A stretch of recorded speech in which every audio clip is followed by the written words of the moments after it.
Bonjour à tous.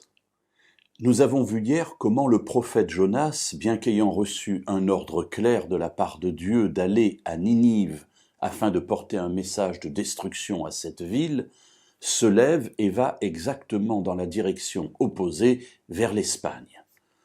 Alors évidemment la question est de se dire mais comment ce serviteur de Dieu peut-il désobéir de la sorte? Deux raisons peuvent apparaître. La première, c'est que Jonas sait que Dieu est un Dieu qui est bon. Et que si, après avoir entendu ce message de destruction pour Ninive, le peuple se repent, eh bien Dieu lui pardonnera. Évidemment, pour Jonas, c'est difficile à entendre. Parce que, nous l'avons vu hier, nous l'avons dit, Ninive est la capitale du royaume assyrien. Et les Assyriens, ce sont ceux qui sont ennemis d'Israël. Régulièrement, ils viennent en Israël, ils font des razzias, ils détruisent. Et cela est absolument insupportable. D'ailleurs, le royaume du Nord, vous savez qu'Israël est séparé en deux royaumes, celui du Sud qu'on appelle le royaume de Juda, celui du Nord qu'on appelle le royaume de Samarie ou le royaume d'Israël. Eh bien, le royaume du Nord va tomber. Il va être tombé aux mains des Assyriens, justement, qui vont envoyer en exil tout le peuple d'Israël. Alors, Jonas n'aime pas ce peuple. Il n'aime pas ses ennemis.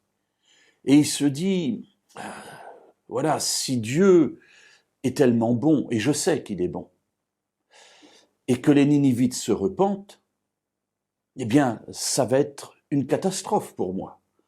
Parce que ces gens qui auraient pu être maudits, eh bien, en fin de compte, trouveront le pardon et continueront à être des ennemis d'Israël, et en tout cas, ils ne seront pas payés au retour des méchancetés qu'ils nous ont faites.